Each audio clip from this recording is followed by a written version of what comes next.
On the racing circuit, one event, more than any other, came to symbolize the quest for speed.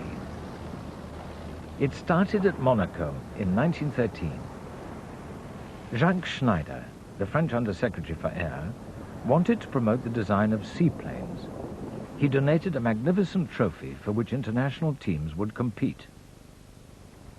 After the war, the Schneider Cup became the most coveted prize in aviation. Italy won it in 1920 and 21, and Britain in 1922.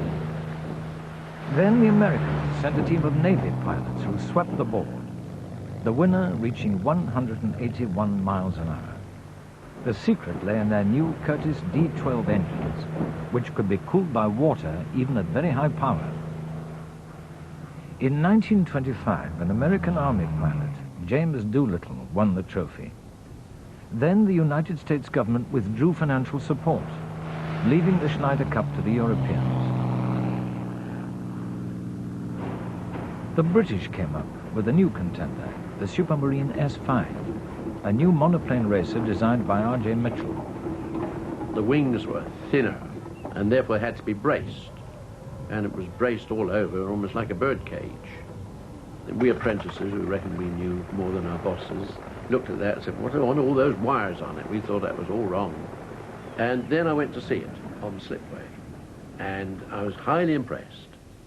It was this beautiful aeroplane, streamlined, slim. To me, the perfect aeroplane that existed.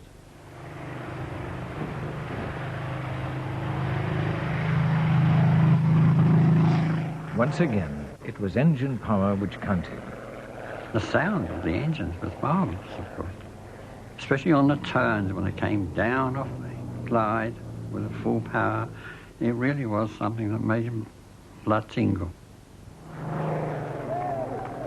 So it was very, very thrilling and exciting. You would see this little dot buzzing along, and the noise of the engine, which was a great roar, came very much reflected off the water, of course, across the Solent, and you could see the airplane was at least half a mile ahead of the sound.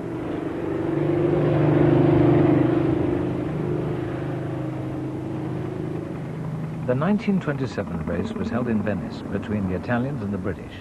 Both teams had new aircraft. The Italian M-52s gradually dropped out with engine problems, leaving two S-5s to romp home. Flight Lieutenant Webster won at 281 miles an hour.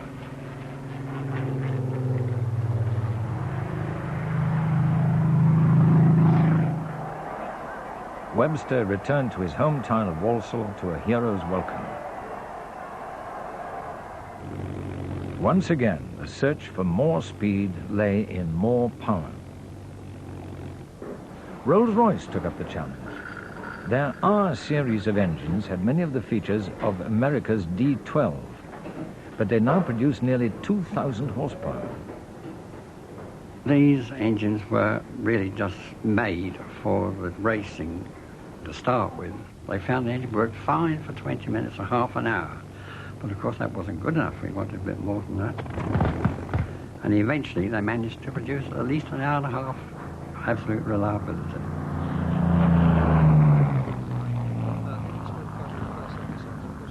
The new S6 racers with the R engines were only just ready in 1929.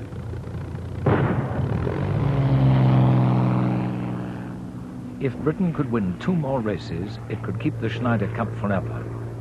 A national will developed to do so.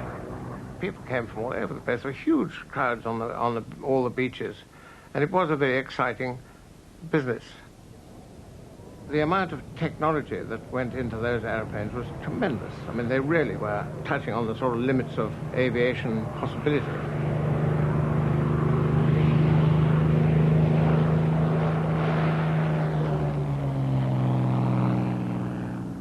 Britain won the 1929 race. And in 1931, John Boothman ended the saga of the Schneider Cup by winning it outright. Then George Stainforth broke the world speed record at 407 miles an hour.